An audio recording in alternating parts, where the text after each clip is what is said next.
Hello दोस्तों, कैसे हैं आप सभी लोग? स्वागत है, वेलकम है आपका हमारे यूट्यूब चैनल में।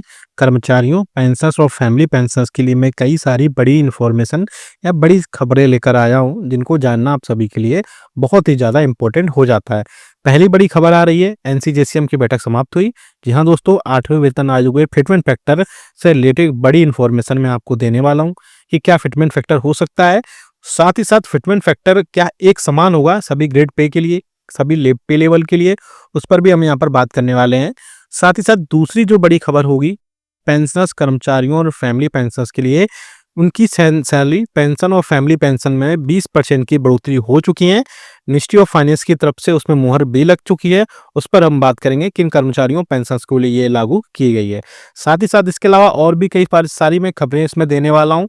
इंपॉर्टेंट ये वीडियो होने वाला है और साथ ही साथ मंथ की सैलरी और पेंशन पर भी हम बात करने वाले हैं। जी हाँ दोस्तों, इसलिए इस वीडियो को पूरा लास्ट तक देखिएगा और अगर चैनल पर पहली बार आए तो चैनल को फ्री में सब्सक्राइब जरूर करिएगा। सब्सक्राइब के ब्लैक बटन को प्रेस करके साथ ही साथ आप हमारी वीडियोस की लेटेस्ट इन्फॉर्मेशन के लिए घंटे के निशान को यानी बेल आइकन को प्रेस करना बिल्कुल मत भूलिएगा। तभी आपके पास हमारी वीडियोस की लेटेस्ट इन्फॉर्मेशन आ पाएगी और आप हमारी वीडियोस को इसी तरीके से आगे भी वॉच कर पाएंगे। इसके अलावा बहुत सारे पेंशनर्स ऐसे हैं जो हमसे डायरेक्टली बात करना चाहते हैं या जुड़ना चाहते हैं या हमारे प्राइम मेंबरशिप उनको परचेज करनी है, तो उसके लिए आपको करना ही है कि आप सब्सक्राइब करिए।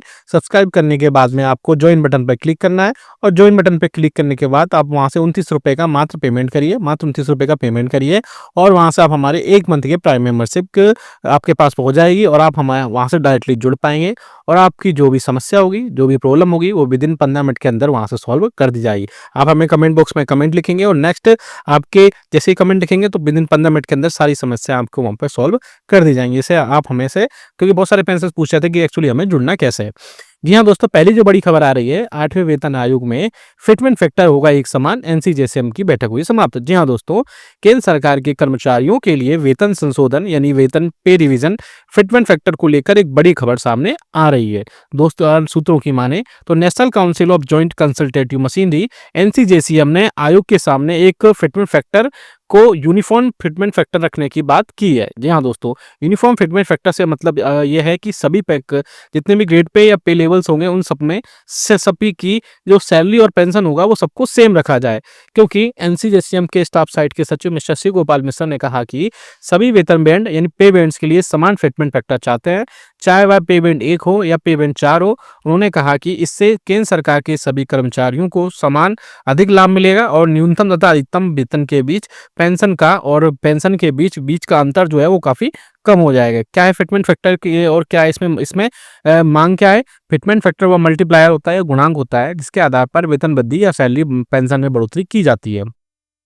सातवें वेतन में आयोग में अलग अलग पे बैंड्स के लिए हिसाब से अलग अलग फिटमेंट फैक्टर उसके लिए अलग अलग था। पे बैंड 1 के लिए 2.57 था, पे बैंड 2 के लिए 2.62 था, पे बैंड 3 के लिए 2.67 था, वहीं पे बैंड 4 के लिए 2.72 था और जो अपेक्स पे लेवल है उनके लिए फिटमेंट फैक्टर था वो 2.81 तक पहुंच गया। तो ऐसे में बहुत सारे जो कर्मचारी और पेंशनर्स थे उनको वहां पर सही सभी जो वेतन बैंड्स के हिसाब से समान फिटमेंट फैक्टर नहीं मिल रहा था। इसे में एनसीजेसीएम का कहना है कि 8वें वेतन आयोग में इस असमानता को, इस एनोमोलीज को खत्म कर दिया जाए और सभी वेतन बैंड्स के लिए समान फिटमेंट फैक्टर लागू किया जाए जिसमें एनसीजेसीएम की प्रमुख मांगे थी कि सभी के लिए समान फिटमेंट फैक्टर हो, सभी कर्मचारियों को एक समान वेतन गुणांक मिले जिससे वेतन असमानता को कम किया जा सके। साथ ही साथ जो पे स्केल्स का मर्जर है यानी लेवल 1 का, लेवल 2 का, लेवल 3 और लेवल 4 और लेवल 5 और 6 तक का उसमें मर्जर किया जाए और लेवल 1 से लेकर 6 तक का मर्जर होने से जो लोअर लेवल के एम्प्लॉइज और पेंशनर्स हैं उनको काफ़ी ज़्यादा वहाँ पर फायदा मिलेगा। साथ ही साथ जो एमएससीपी है यानी मॉडिफाइड एश्योर्ड करियर प्रोग्रेशन है उसमें सुधार किया जाए और पे स्केल के विलय से यानी मर्जर से उनमें पे स्टेग्नेशन की समस्या दूर होगी और न्यूनतम और अधिकतम वेतन की असमानता को दूर करना बहुत इंपॉर्टेंट है।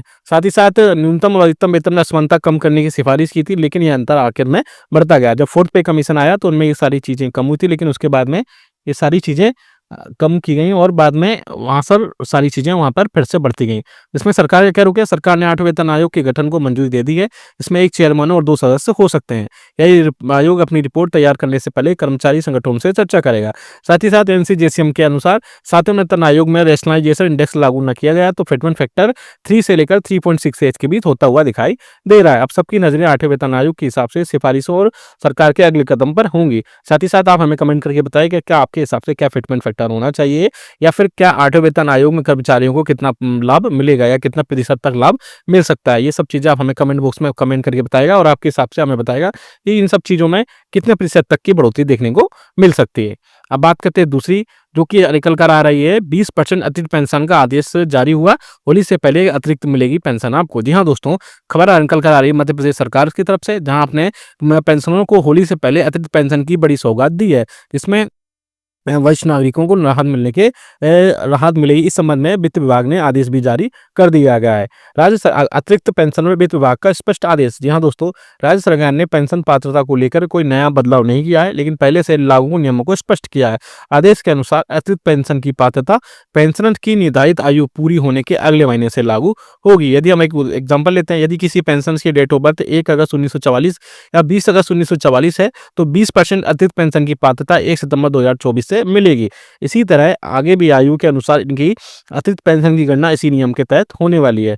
और इसके अलावा यदि कोई पेंशनर 100 वर्ष की आयु पूरी कर लेता है तो उसे 100% अतिरिक्त पेंशन का लाभ मिलेगा। वहीं इस प्रकार की प्रक्रिया में कर्मचारियों पेंशन को थोड़ा सा लाभ मिलेगा जानी। और इसके अलावा आपको पता ही है कि जो राज्य सरकारें भी धीरे धीरे जो 80 से 85 साल में 20% का, 85 से 90 30% का, 90 से 95 40%, 95 से 100 50% और 100 से अधिक या 100 से अधिक पर 15% मिलेगा। ऐसे में मध्य प्रदेश के कर्मचारियों को लिए थोड़ी सी राहत मिलेगी, क्योंकि पहले जो नियम थे वो बहुत ज़्यादा स्पष्ट नहीं थे। अब स्पष्ट होने के बाद कर्मचारियों पेंशन और फैमिली पेंशन के लिए वहाँ पर फिर से चीज़ें ऐड होना स्टार्ट हो जाएंगी। अब बात कर लेते हैं कैबिनेट बैठक से महंगाई भत्ते में 2% की बढ़ोतरी को लेकर के। जी हाँ दोस्तों, जनवरी 2025 से आप 53% महंगाई भत्ता पहले मिल रहा था, लेकिन अब जो है पिछले 6 साल में सबसे कम महंगाई भत्ता में बढ़ोतरी होने जा रही है। यानी अब सिर्फ 2% महंगाई भत्ता और महंगाई राहत जो है जनवरी 2025 से मिलने जा रहा है, जिसमें कर्मचारियों पेंशनर्स को इसमें कई सारी चीज़ों पर फिर से बढ़ोतरी होगी। जिसमें सबसे कम बढ़ोतरी यहाँ पर डीआर में बढ़ोतरी होती हुई दिखाई दे रही है, क्योंकि डीआर में all India consumer price index के जो आंकड़े आए उनमें सबसे कम बढ़ोतरी हुई है। ऐसा पहली बार हो रहा है कि जब 6.5 साल बाद महंगाई भत्ते में केवल 2% की बढ़ोतरी हो रही है, जबकि आमतौर पर 3 से 4% की बढ़ोतरी हमेशा होती थी। ऐसे में कर्मचारी पेंशन के लिए थोड़ी सी यहाँ पर एक अच्छी खबर नहीं है, क्योंकि और जो all India consumer price index का डेटा आया है उसके हिसाब से आपको वहाँ पर टोटल बढ़ोतरी कब हुई है, और वहाँ से महंगाई भत्ता और महंगाई राहत में सिर्फ 2% की लागू हुई थी। और कर्मचारियों को 2% बढ़ोतरी मिलेगी, लेकिन 3% इसमें बढ़ोतरी हो सकती थी।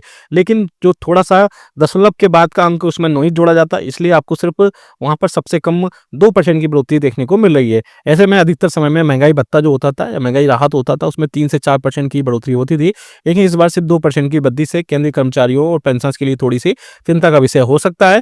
लेकिन होली से पहले कैबिनेट बैठक से इसकी घोषणा हो सकती है, जिसमें जनवरी फरवरी और मार्च का एरियर उसमें शामिल हो सकता है। अगर आगे आने वाली दिनों में उपभोक्ता मूल्य सूचकांक यानी all India consumer price index का डेटा जो है उसमें अगर थोड़ी बढ़ती अगर होती तो डीए 56% तक पहुंच सकता था, लेकिन अब 3% की बढ़ोतरी संभव होती दिखाई नहीं दे रही है, क्योंकि all India consumer price index का डेटा निकल कर अब सामने आ चुका है। ऐसे में कर्मचारियों के लिए अब 2% पे ही वहां पर संतोष करना पड़ेगा। ये वीडियो अच्छा लगा तो लाइक करेगा, साथ ही साथ हमें फिटमेंट फैक्टर से रिलेटेड आप हमें अपडेट जरूर करेगा। वीडियो अच्छा लगा तो लाइक करेगा, शेयर सभी के साथ करेगा। ऐसे न्यूज़ इन्फॉर्मेशन अपडेट्स के लिए चैनल को भी सब्सक्राइब कर लीजिएगा। मिलता है आपको नेक्स्ट वीडियो में। Thank you so much.